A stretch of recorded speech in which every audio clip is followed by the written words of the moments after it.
we talk about arranged marriages all the time, but the reality is they are due to a caste system. The places that adopt arranged marriages, they typically parallel themselves out of the same type of likeness altogether, from their political views to their religious views to their monetary status. So, as much as we like to lean and cling towards that idea, it has more so to do with them consistently keeping their family in a certain way, as opposed to them just actually doing something that they want to do. It don't have anything to do with them specifically, as opposed for what's the betterment of the entirety of their family. So I mean, yes, it works, but it also works because they adopt all of the same type of mindset. They adopt all the same type of principles, Hmm. and that's not American. That's not what we do here. With I Well, think I just traditional, they're I young just wanted to too. piggyback. I just wanted to piggyback on what Ali was saying about um like working through and ironing through in relationships. So I think it's really funny that a lot of time, and not to make it about men and women, but people will say for like one of their really really good friendships, they'll say, I couldn't stand him at first, or I couldn't stand her at first, and we had a big old blowout, and then we was close ever since, right? But somehow when it comes to romantic relationships, it can be smooth sailing until one hiccup, and that person is out the door when it comes to romantic relationships. And it really baffles me, because sometimes, I have friendships, and I've said, how is it so easy to, if this person has 90% or 80% of these great things going on with you guys, how is it so easy to walk away and be so tired and done? But when it comes to platonic relationships, or cousins and stuff like that, distant family members that you have friendships with, you can go through the fire with those people, right? But you value that relationship, and you know what they do, you know what they provide for your life, you know that support and that listening ear, and you don't want to lose that. So you will work through it and iron and go through the fire with them to maintain that relationship. I just wish that crossed over to our romantic relationships and our marriages, because man, that's a you word. will you would build an empire, but because look at this, Casey. Th- go I just ahead, want to go answer ahead. your question. Okay, go Um, ahead, go ahead. you You ain't even let usually us. romantic relationships are built off of not being rejected. See, if you have a sibling, mom, cousin, family member, they've like y'all got in arguments, fights, they've rejected you, they told you no. I'm talking about Usually, friendships too. Friend that's people what I'm that you just saying. meet But off the you, street and y'all fight and then become like sisters and brothers after that. You know what I'm saying? I'm talking but in a about people that romantic, didn't grow up in your house. But go yeah, but ahead. in a romantic relationship, that person ain't never rejected you. So you get to the point where when you do get rejected, or when you do see the other side of this person that never rejected you, I'm not going to say never told you no, but never gave you that feeling of rejection before. Now you're like, I don't like you no more. Because sometimes a romantic relationship is literally built off of that person affirming your existence. They like you, you like them, and y'all happy. But at some point, there's something about that person you don't like. Most likely, you ain't gonna tell them. And when something does hit the fan, you like, you don't like me, you don't like this, because it's built off of like just a person affirming you.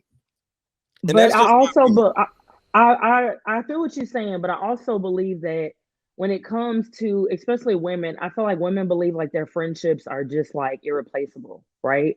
When you get like that ace in the hole, that homegirl that, whether it's somebody that you just meet and y'all click and bond, right off the bat, or it's a person from like childhood that's been there through the thick and thin and watched you grow into womanhood. We as a whole, not myself, but we as a whole, like really hold on to those relationships like they're gold. And then we go on the flip side and look at romantic relationships like they're dispensable or they're the bus. Every 15 minutes there'll be a different one coming around. So, oh, this the one, oh, he pissed me off.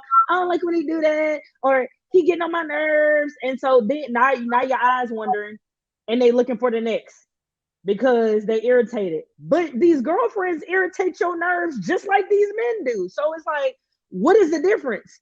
Like That seriously, what is the person is difference? I could tell you the is difference. I could tell you really the there difference. to affirm you. That 20%, that 20% that we don't get from our significant other is what always drives us to go away. Right now, see, with the friendship, there's no cap on friendships. So I could have more friends, I could have less friends. It's nothing to really interfere with that. You can only have one relationship in most cases, right? Outside of polygamous situations. So every single thing that you want out of your life, you are depending on that person, right? You are depending on your sex. You are depending on your cooperation, right? You live with that person. You have to sleep in the same bed with that person. You have to eat with that person. They don't go away. Your friends, you can take space. You can take time away. Your significant other don't go away until they go away. So with you having so much dependence on that one particular person, that's all you have to fulfill all those needs and desires that you need or feel you need out of a relationship.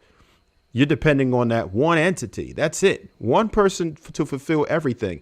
So a lot of times we'll feel like, you know what? I could probably find somebody that's more suitable to fulfill all these gaps in my life. We depend on our significant other so much to fulfill everything that's wrong with our lives, whereas our friends don't have nearly that amount of responsibility. So if we feel like there's some type of deficiency there, we are compelled to exchange it for something that we perceive as better. Not to say that's good, but that's what is. I think that's probably why the arranged marriages work too, because they get together young. They don't have all these cliques and girlfriends and friends that they've been hanging with and have influence over them, over the person that their family said, hey, this is who you need to grow up with. So start now. So I think that's why those relationships actually last, because they have the time to get close, because they pretty much have clean slates with one another. They don't have a lot of things clouding their judgment. They don't have a lot of experiences that tells them that one is better than the other. So, whoever said that about the arranged marriages, I would agree. That's why they last, because that's all they know. They're open to each other, and so they grow that bond quickly. This is also why we make the distinction of saying those women are trained to be wives, because they're already clinging close to their mothers, their whatever the familial community organization that they have around them. But the idea is that it works. We don't do it here. And so it's not to say that something is wrong with arranged marriages, but you have to look at the value system of those people and why they do it versus why we don't adopt it here. America is based off of capitalism. And when you've been indoctrinated in this capitalistic society, it's kind of hard to reprocess and deprogram that. But when you're talking about these other cultures, they have a history of cultures way before, generations way past us and our ancestors, that completely continue this traditionalized sense where the women are not trying to make friends. That's not very common. Sometimes the women don't even go get an education. Sometimes it's more so based off of them being literally raised and groomed just to continue family. So it has a lot of benefits to it as far as marriage and the family. But I mean, even with that, it could be some things that some people just don't want to opt into. But I would encourage people, when you talk about that, kind of do your research, because yes, it's a positive overall. But if you intricately get into it, they don't talk about the negatives, even the negatives towards men.